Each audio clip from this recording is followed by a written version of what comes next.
तो बहुत बहुत स्वागत है आप सबका अपने इस सेशन में। I welcome you all to this session. और आज के इस सेशन में बात होगी ऑस्ट्रेलिया के बदलते हुए बिहेवियर को लेकर के। इंडिया और ऑस्ट्रेलिया के बीच में मेगा यूरेनियम डील हुई है भाई।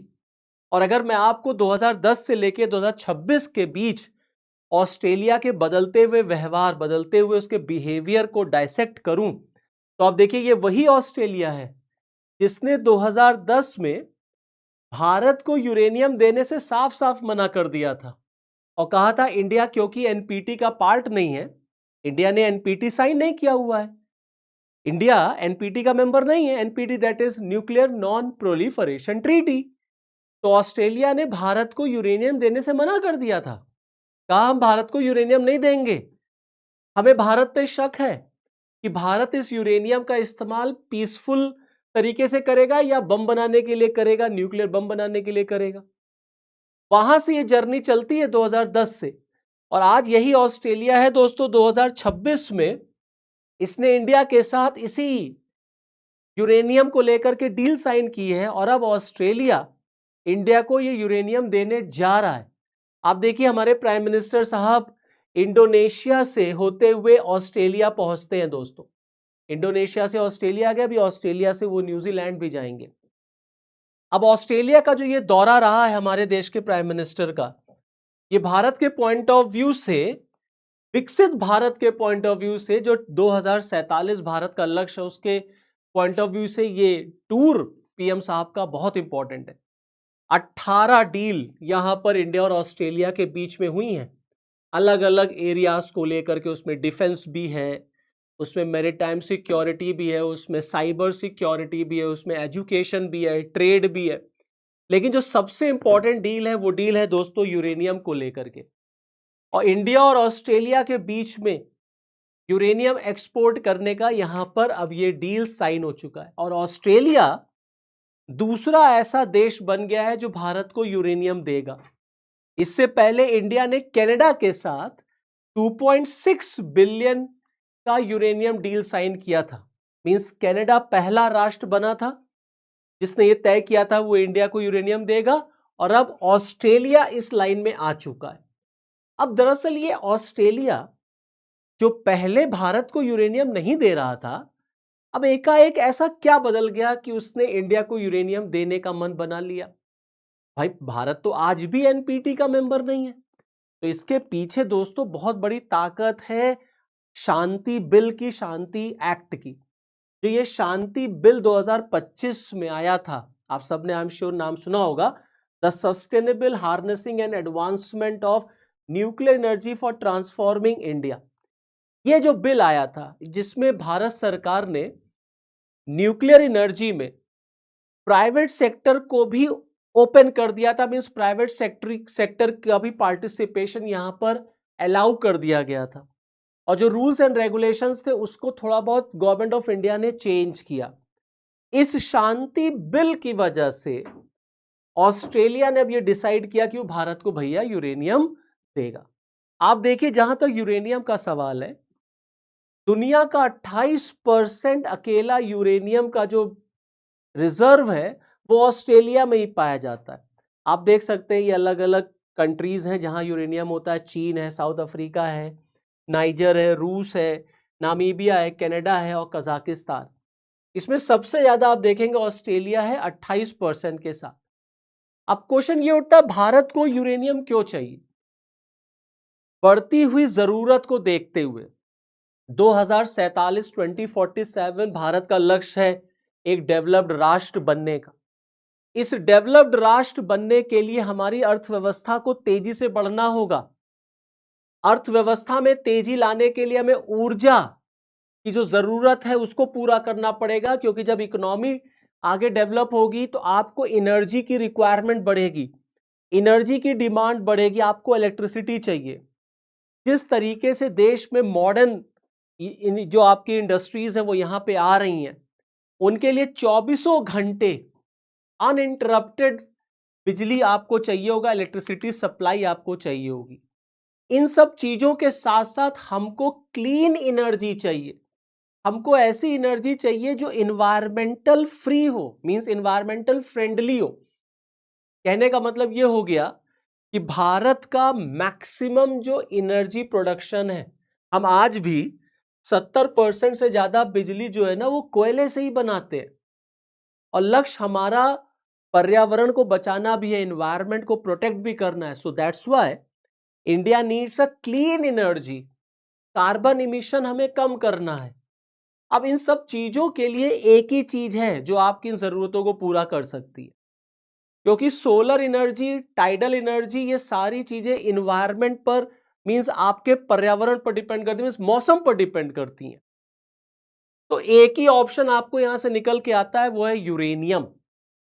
यूरेनियम अगर आपको मिलेगा तो एक यूरेनियम ही है ऐसा जो आपको क्लीन एनर्जी दे सकता है। और आने वाले दिनों में भारत की जो जरूरत है ऊर्जा को लेकर के, बिजली को लेकर के, उसे सिर्फ और सिर्फ यूरेनियम से ही पूरा किया जा सकता है।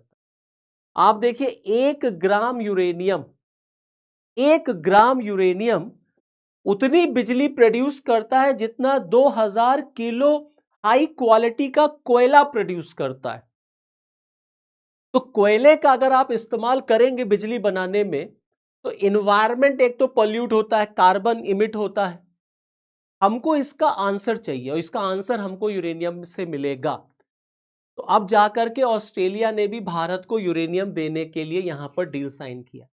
आप देखिए, वर्तमान में प्रेजेंटली जो भारत की जो न्यूक्लियर कैपेसिटी है वो अप्रोक्सीमेटली 9 गीगावाट के आसपास है जो हम प्रोड्यूस करते हैं। बट ये सफिशिएंट नहीं है हमारे लिए। जिस तरीके से भारत आगे बढ़ रहा है, जिस तेजी से हमें आगे बढ़ना है, उसके लिए हमें और ज्यादा न्यूक्लियर एनर्जी चाहिए। और इस न्यूक्लियर एनर्जी के लिए आपको यूरेनियम चाहिए। अभी 9 गीगावाट तक आप मान के चलिए हमारा न्यूक्लियर कैपेसिटी है। 2031-32 तक इसका टारगेट है 22.5 गीगावाट बढ़ाने का। और उसके बाद 2047 का जो लक्ष्य है वो है 100 गीगावाट।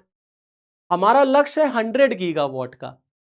जिस तरीके से हमको एनर्जी रिक्वायर्ड होगी to become a developed nation, तो एक तरफ हमको अपने इस देश को आत्मनिर्भर भी बनाना है, देश को तरक्की के रास्ते पे लेके चलना है, डेवलप्ड कंट्री बनाना है, इकोनॉमी हमारी आगे बढ़नी चाहिए। लेकिन साथ ही साथ हमें ऐसा रास्ता अपनाना है जो सस्टेनेबल हो। हम सस्टेनेबल इकोनॉमी चाहते हैं, उसके लिए हमको इन्वायरमेंट फ्रेंडली चीजों को देखना पड़ेगा। हम इन्वायरमेंट को पॉल्यूट नहीं करना चाहते, नेचर को पॉल्यूट नहीं करना चाहते। तो इन सब चीजों का एक ही रास्ता है, वो है यूरेनियम।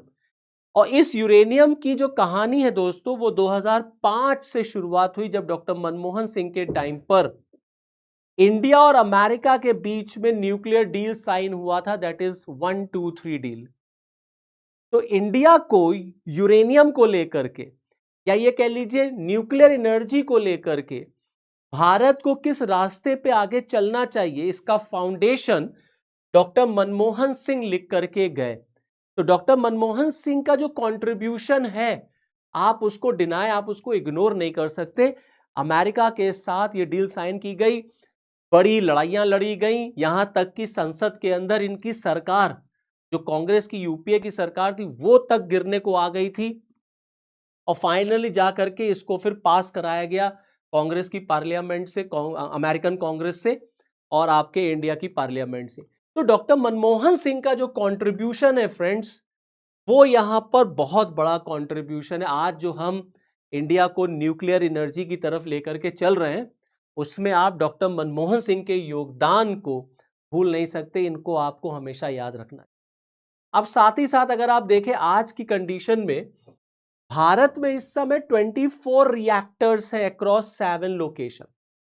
हमारे देश में 24 रिएक्टर इस समय एक्टिव है 7 लोकेशन पर।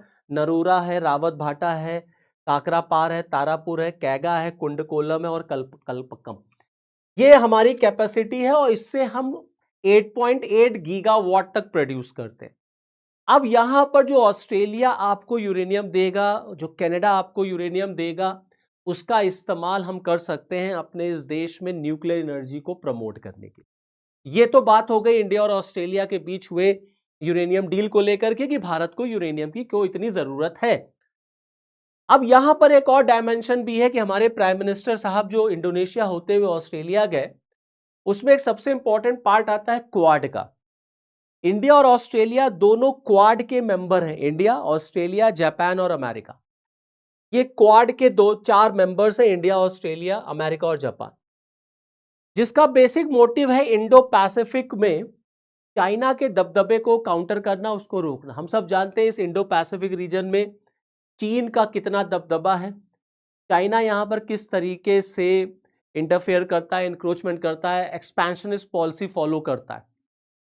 इसके लिए इंडिया का और ऑस्ट्रेलिया का एक साथ आना बहुत जरूरी है। तो मोदी जी की ऑस्ट्रेलिया की यात्रा इस परसेप्शन, इस डायमेंशन से भी बहुत इंपॉर्टेंट है। और अब चलते चलते आप पीएम साहब के उस स्पीच को सुने जो उन्होंने ऑस्ट्रेलिया में दिया यूरेनियम को लेकर के। इस वीडियो में फिलहाल इतना ही, मुझे दीजिए इजाजत। नेक्स्ट वीडियो में आपके साथ फिर मिलूंगा, तब तक के लिए जय हिंद। और प्रधानमंत्री को आप सुनिए। न्यूक्लियर एनर्जी के क्षेत्र में आज हमने एक महत्वपूर्ण समझौता किया है। इससे ऑस्ट्रेलिया से भारत को यूरेनियम सप्लाई का मार्ग खुलेगा और हमारे क्लीन एनर्जी के उद्देश्यों को नई ताकत मिलेगी। क्रिटिकल मिनरल्स में हमारा सहयोग हमारी स्ट्रेटेजिक सिक्योरिटी और क्लीन एनर्जी ट्रांजिशन के लिए महत्वपूर्ण है।